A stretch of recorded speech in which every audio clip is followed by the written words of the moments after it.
La clase 11 se va a centrar esencialmente en Pamplona. Pamplona es la capital del reino desde su origen, es la ciudad, Iruña, el espacio, digamos, poblacionalmente de referencia del reino. Incluso durante unas cuantas centurias los propios reyes se van a denominar como reyes de Pamplona, haciendo referencia evidentemente a su capitalidad, a su único espacio, digamos, de población importante, y por lo tanto nos vamos a encontrar con que esa referencia es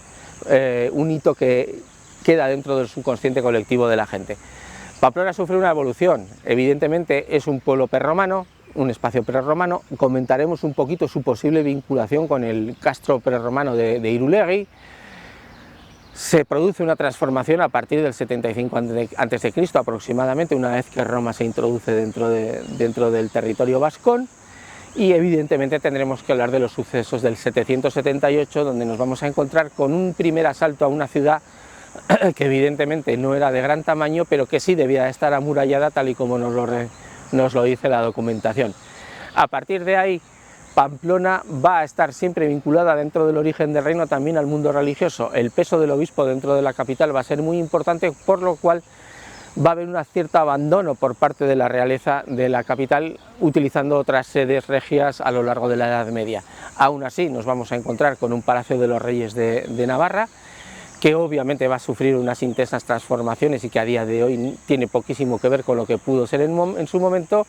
y nos vamos a centrar por lo tanto en otras posiciones que se van a construir a lo largo de la Edad Media. En este caso, el primer castillo que va a tener Pamplona de importancia va a ser el castillo de Luis el Utín,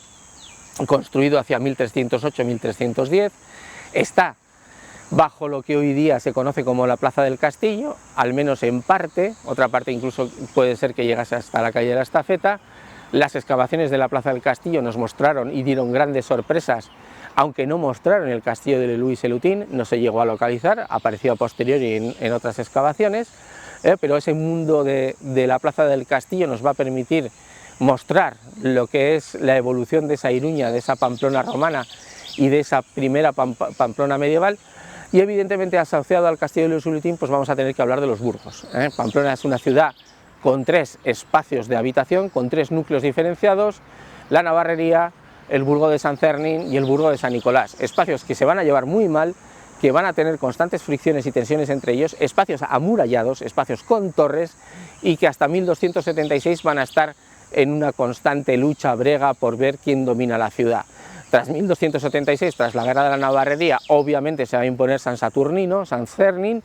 y no veremos un nuevo gran cambio pues hasta la unificación de Carlos III en 1423, una unificación solicitada desde hacía tiempo por sus propios vecinos, antes que por el rey. Luego tendremos que hablar evidentemente del Castillo de Santiago, un castillo construido por orden de Fernando el Católico, en el que nos daremos cuenta de que es una posición no muy adecuada para defender la ciudad, que en 1521 ni siquiera estará terminado, pero que hará o servirá de punto focal de inicio, de arranque de lo que van a ser las nuevas construcciones defensivas de Pamplona a lo largo del 16 y del 17. A partir de Felipe II y en 1572 ya lo que se decide es que hay que construir una gran ciudadela, una gran posición defensiva. Se abandona la teoría de tener castillos a lo largo de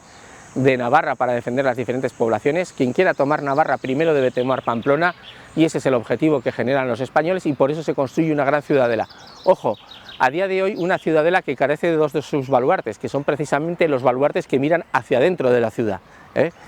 Cuando se construye la ciudadela, lo dice claramente el ingeniero Antonelli, servirá para defenderse de los que ataquen y servirá para controlar a los de dentro. Pamplona sigue siendo una capital militarizada y de la que no se fían los españoles. Hay que tener en cuenta que Pamplona estará militarizada hasta el siglo XX. Eso es una cuestión a tener muy en cuenta, porque veremos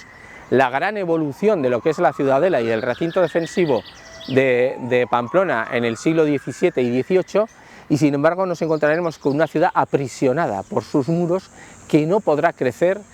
por culpa de las murallas hasta el siglo XX, hasta el momento en el que se permita en 1920 derribar parte de las mismas. No era necesario derribar las murallas, pero se hizo así por una cuestión meramente psicológica, y ahí se produce el primer ensanche de la ciudad, la primera gran expansión de la ciudad, que rompe, digamos, un poco ese marco militar y de los portones, de las puertas que tenía Pamplona, de las 6 puertas que obligaban a todo el mundo a vivir encerrado dentro de la capital, Podemos dar un dato, por ejemplo, para que la gente se pueda hacer una idea. Para 1920 en Iruña vivían 30.000 personas hacinadas en el casco viejo de Pamplona, únicamente, exclusivamente en el casco viejo, hacinadas y encerradas, porque por las noches se cerraban las puertas y todo quedaba absolutamente clausurado al ser una posición militar. Algo bueno tienen que tener, y es que la ciudadela, por ejemplo, va a permitir que Pamplona tenga un espacio verde que otras ciudades no tienen. Todo ese espacio verde que tenemos alrededor de la ciudadela es en realidad la zona polémica, la zona que tenían prohibido construir las gentes de la población porque era una posición estratégica a nivel militar, y por lo tanto todo eso lo veremos y lo controlaremos en esta clase.